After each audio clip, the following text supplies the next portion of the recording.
Dr. Dini, apa bezanya Allahumma salli ala Sayyidina Muhammad dengan Allahumma salli ala Muhammad? Ini perkara ranting, itu perlu saya sebutkan terlebih dahulu, ataupun perkara cabang. Perkara pokoknya selawat Nabi, selawat ke atas Nabi Muhammad sallallahu alaihi wasallam. Innallaha wa malaikatahu yusalluna 'alan nabi. Allah dan para malaikat berselawat. Berselawat, ada ulama tafsir mengatakan memuji. Selawat artinya memuji. Allah dan para malaikat berselawat, memuji ke atas Nabi. Ya ayyuhalladzina amanu sallu alaihi. Wahai orang yang beriman, berselawatlah ke atasnya. Maka ia berbentuk perintah Allah menyuruh kita berselawat. Maka sahabat bertanya Rasulullah, ya Rasulullah, bagaimana kita berselawat kepadamu ya Rasulullah? Maka Nabi pun mengajar. Ya, adalah riwayat yang sampai kepada kita, sebagaimana yang sering kali kita amalkan. Contoh masa tahiyat awal, tahiyat akhir. Allahumma salli ala Sayyidina Muhammad wa ala ali Sayyidina Muhammad. Bila kita berselawat ke atas Nabi, disunatkan kita berselawat juga ke atas keluarga Nabi. Kama sallaita ala Sayyidina Ibrahim wa ala ali Sayyidina Ibrahim. Itu kesempurnaan selawat. Selawat ke atas Nabi dan keluarga, selawat ke atas Nabi Ibrahim dan keluarga, sebagaimana kita berselawat di hujung solat ketika tahiyat akhir.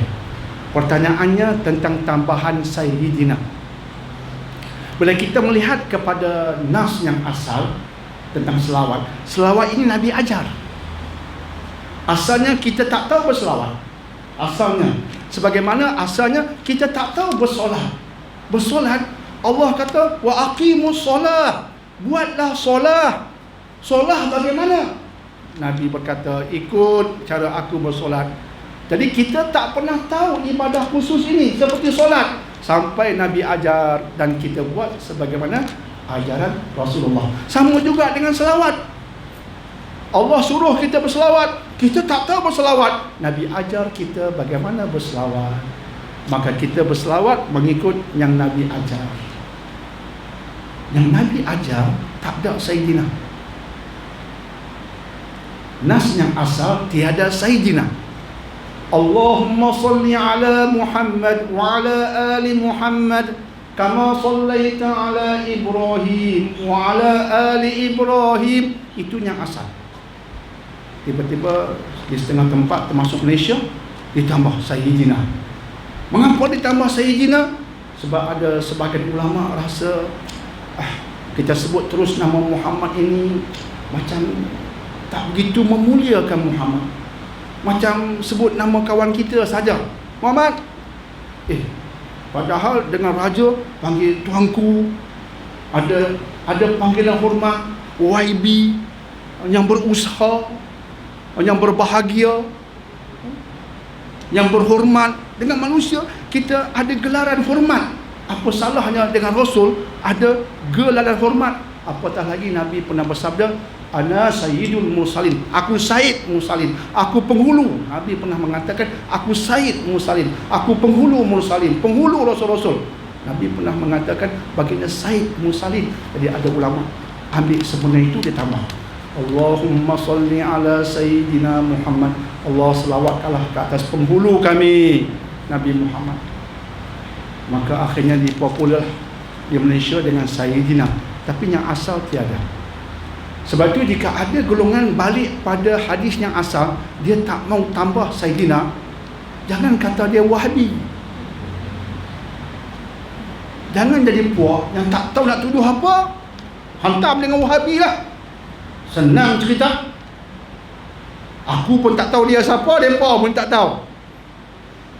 Tak tahu nak tuduh bagaimana, Wahabi.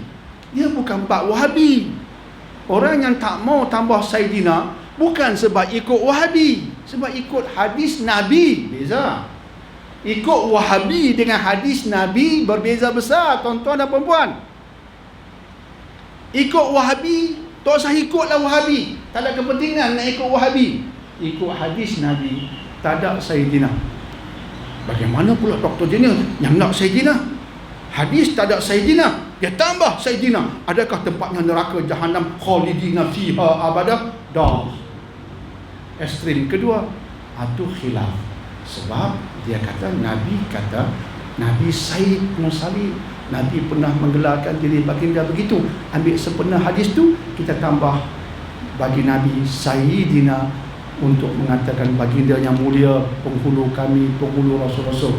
Dia tidak merupakan satu tambahan yang menghina Rasul, malah satu tambahan yang bertujuan memuliakan Rasul. Dia tak termasuk dalam perkara yang sesat lagi menyesatkan. Sebab itu boleh kita belajar ilmu agama. Ini juga saya sebut di Brunei pada ustaz-ustaz di sana. Saya kata bila kamu semua jadi penceramah terkenal, jadi ulama satu hari, tolong ingat perkataan Dr. Daniel pada hari ini. Tolong ingat perkataan Dr. Daniel, bahawa dalam agama ini ada tiang dan ada cabang. Anda kena bezakan antara tiang, pokok dan cabang. Perkara tiang tidak ada maaf bagimu. Dia itu sahaja. Allah Esa, Quran sebagaimana yang sampai pada kita, dia itu sahaja. Rasul-Rasul itu sahaja yang Quran sebutkan. Jangan menambah-nambah, selepas Muhammad ada Rasul lagi. Jangan memandai-mandai. Dia itu sahaja, penutup dengan Nabi Muhammad. Itu tiang, tak boleh berubah. Tapi ada banyak benda dalam Islam cabang. Cabang kadang-kadang bukan satu ranting, 2-3 ranting. Isu sama, tapi lahir 2-3 ranting menjawab isu yang sama. Termasuk isu Sayyidina. Tapi adakah yang kata Sayyidina, dia mengatakan Sayyidina untuk menghina Nabi? Tidak. Bertujuan nak memuliakan Nabi. Adakah yang tak mau Sayyidina, dia nak menghina Nabi? Tidak. Dia memulia Nabi sebab dia ikut apa Nabi ajar. Memuliakan juga. Dua-dua memuliakan. Jadi apa jadi pada kita? Maka dalam bab cabang, itu cabang. Dua-dua cara dasar tak bercanggah. Cara dasar. Cuma perbezaan sedikit. Minor differences. Not major differences. Maka itu yang kita maksudkan sebagai ranting. Maka Islam mengajar kita untuk berlapang dada. Berlapang dada bukan tunjuk penumbuk. Bukan penumbuk. Belum. Alhamdulillah ya akhi. Begitu.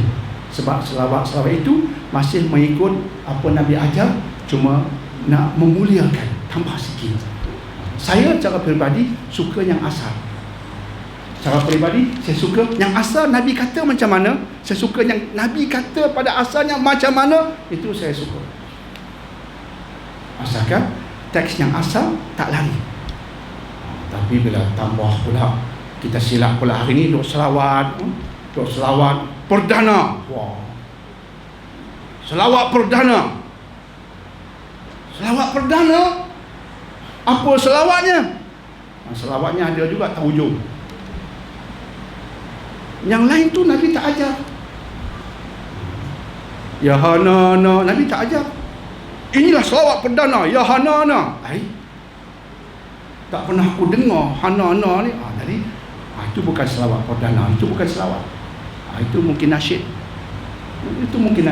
Anggap itu nasyid. Tapi kalau kita kata itulah selawat, mana nasnya, mana dalilnya. Ini penting dalam agama. Kena belajar betul-betul. Selawat kena ada dalil. Dia kena nasyid tak apa, nasyid secara umum. Tapi jangan kata nasyid itu selawat. Selawat dia khusus. Apa nasnya? Sampai ulama berbahas, tambah Sayyidina bolehkah sampai sejauh itu? Sebab ada nasnya. Bukan terbuka umum, ikut you lah. Sebab itu bila kita nak sebut selawat perdana, hati-hati. Apa yang selawatnya? Yang selawatnya mana satu? Itu kena tahu. InsyaAllah.